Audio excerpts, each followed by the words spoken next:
Finally one piece chapter 1188 की spoilers हमारे सामने आ चुका है। बिना कोई टाइम वेस्ट के हम लोग डायरेक्ट स्पॉइलर रीड करते हैं। फर्स्ट ऑफ ऑल टाइटल है वॉइड। वॉइड से मुझे वॉइड सेंचुरी की याद आ रही है, तो व्हाट इफ कुछ देख ले, कुछ भी हो सकता है। आगे रीड करता है।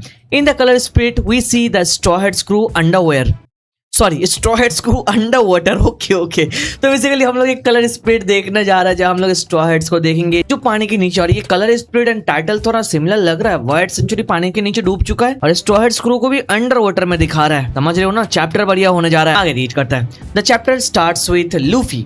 Luffy transforms into a genie using गियो 5 and fight Imu. Luffy genie में ट्रांसफॉर्म होकर इमू के साथ फाइट कर रहा है, पर क्यों? अरे भाई लास्ट चैप्टर में तो लूफी कितना सीरियस लग रहा था। हम लोग बता रहे थे कि फाइनली हम लोग हमारे लूफी को गियर 5 के साथ सीरियस फॉर्म में फाइट करते हुए देखेंगे। बट चलो भाई चलो, लूफी आओ बाका एरो कैप्टन जीनी में ट्रांसफॉर्म हो जाता है और इमो के साथ फाइट करना स्टार्ट करता है।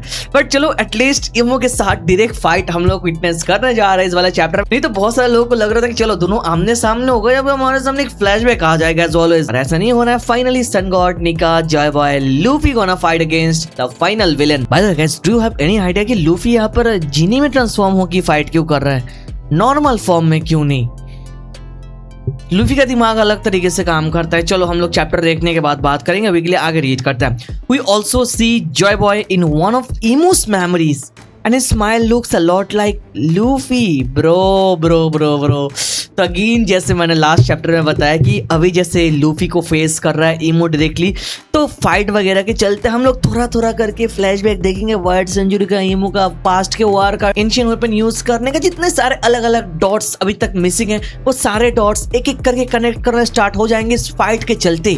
अभी फाइट स्टार्ट हुआ, ये फर्स्ट चैप्टर है और अभी हमारे सामने क्या रिवील हो रहा है? इमू अपने मेमोरीज में जॉय बॉय को याद कर रहा है।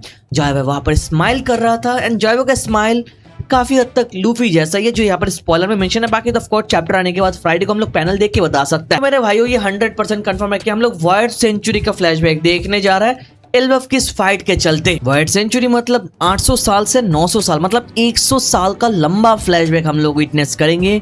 अगर ये फ्लैशबैक एल्बफ के चलते स्टार्ट होगा फिर ये बहुत ही लंबा जाने वाला है, बिकॉज हमको पता है जो गॉड वैली का फ्लैशबैक मतलब ज़ैबेक का फ्लैशबैक देखा वो 6 महीने तक चला।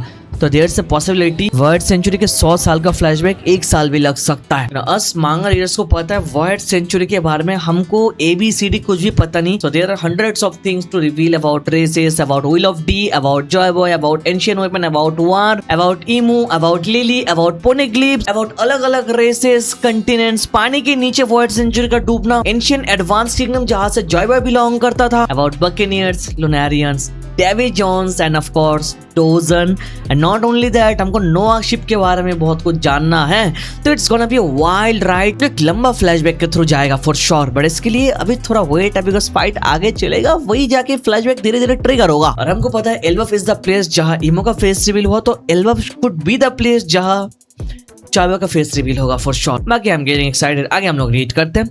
At the end of the chapter, Imu stabs Luffy after transforming the spear he is holding into a sword called Void, exactly like crocodile stabbing Luffy, bro. जो डर था वही हो गया, जिसके बारे में मैंने आज का डीप डिस्कशन वाली वीडियो में बताया बिना चैप्टर के कुछ देखे। भाई मैंने एक दिन पहले रिकॉर्ड किया था, वो बहुत सारे लोग इमो को हल्के में ले रहे थे, पर जिन लोगों ने नहीं लिया उनको पता था कि इमो कुछ करेगा। और हम लोग एल्बफ में एक एल लेने जा रहा है, जो यहाँ पर मुझे लग रहा है कि it's possible now, because chapter के एंड में इमो जो स्पेयर अपने हाथ से पकड़ के रखा था उसको ट्रांसफॉर्म करता है, वो भी एक मैसिव सोर्ड में जिसका नाम है वॉइड, और उसको यूज करके वो डायरेक्टली लूफी को स्टेप कर देता है। वैसे स्टेप करता है, क्या लिखा है, वैसे स्टेप करता है जैसे क्रोकोडाइल ने लूफी को स्टेप किया था। एंड तुमको याद है कैसे स्टेप किया था? ऐसे मेरे भाई, लूफी की बॉडी के आर पार चला गया था, हम लोगों ने देखा। तो ये स्टेप क्रोकोडाइल से नहीं आ रहा है, डायरेक्ट इमू से आ रहा है। अब समझ लो भाई स्टेप लगने के बाद लूफी का हाल क्या होने जा रहा है। तो हमारे कैप्टन को हम लोग बहुत ही बुरे हाल में देखने वाला है चैप्टर के एंड में भाई।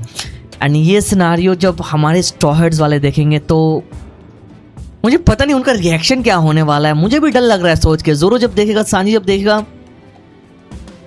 भाई माइंड फकिंग भाई। और जैसे आप लिखा, इमो अपने स्पेयर को ट्रांसफॉर्म करके सोर्ड बनाता है जिसका नाम है वॉइड। अभी तक इमो अलग अलग 4 सोर्ड को समन करके रखा है, इससे पहले 3 देखा। नंबर 1 नेमेसिस, नंबर 2 रथ, नंबर 3 स्टिग्मा जो लास्ट चैप्टर में देखा, और अभी इस वाले चैप्टर में एक और सोर्स सामान करता है एंड दैट इज वॉयड।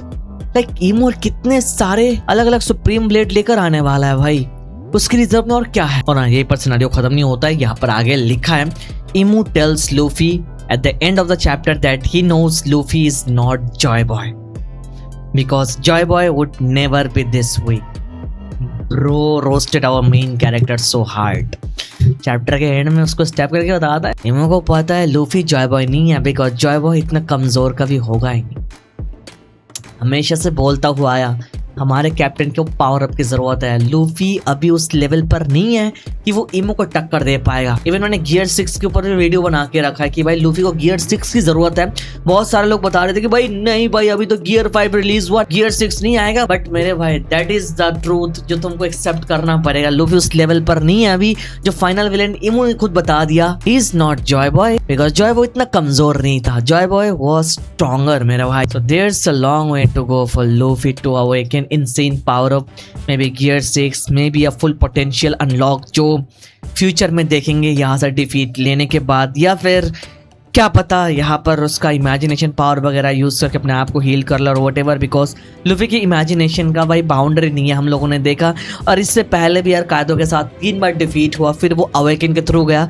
तो व्हाट इफ इमो के केस में भी ऐसा ही हो, बट होने का चांस कम है बिकॉज एलएफ में तो फाइनल वार होगा नहीं। जैसे कि लूफी ने मैसिव अटैक लिया तो वो तो शायद हिल नहीं पाएगा, जमीन पे गिर जाएगा। तो मुझे लगता है this could be the moment जहाँ से फ्लैशबैक वॉइड सेंचुरी का स्टार्ट हो सकता है।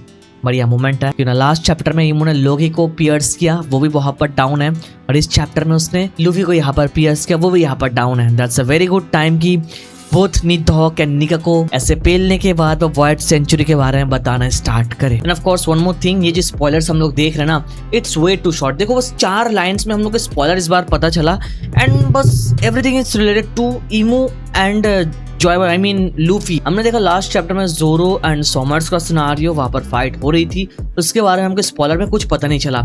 सांजी वर्सेस किलिंगम का सिनारियो देखा, किलिंगम was talking about सांजीस conqueror hockey, अगर उसके पास वो है वो यूज करके दिखाए, किलिंगम को मार के दिखाए। तो ये मोमेंटम भी बहुत ही सीरियस था भाई। ऊपर से हम लोगों ने देखा रग्नीर के आइस में जो गान को वहां पर स्टक थी वो आइस पिघलने लगती है, राइट। इसके बारे में स्पॉइलर में कुछ पता नहीं चला, तो देयर से पॉसिबिलिटी कि स्पॉइलर कुछ ज्यादा ब्रीफ में रखा गया। चैप्टर रीड करते रहे हमको अलग अलग चीजों के बारे में पता चला जो हमेशा पता चलता है। तो मैं एडवाइस दूंगा भाई स्पॉइलर देख के पूरा जज मत करो, स्पॉइलर ऑलरेडी बहुत बढ़िया है, बट अलग अलग चीजें भी आ सकते हैं हमारे सामने जो हमको फुल स्पॉइलर तक वेट करना पड़ेगा, मतलब 2 दिन। नेक्स्ट चैप्टर देखने में अभी टाइम है बिकॉज नेक्स्ट वीक ब्रेक है एंड इट्स ओके, लगातार 3 चैप्टर्स मिला तो ब्रेक तो जरूरी था ओडासन के लिए। बाकी let me know about your opinion on this spoilers. बाकी फ्राइडे को मैं इस चैप्टर के ऊपर वीडियो लेकर आ रहा, चैप्टर आने के साथ ही, उसके लिए वेट करना। वीडियो देख रहे तो लाइक कर दो, चैनल पर सब्सक्राइब कर दो, और हो सके तो आज वाले डीप डिस्कशन वीडियो जरूर देख लेना। Thank you so much for watching this video. तो मिलता है नेक्स्ट वीडियो में।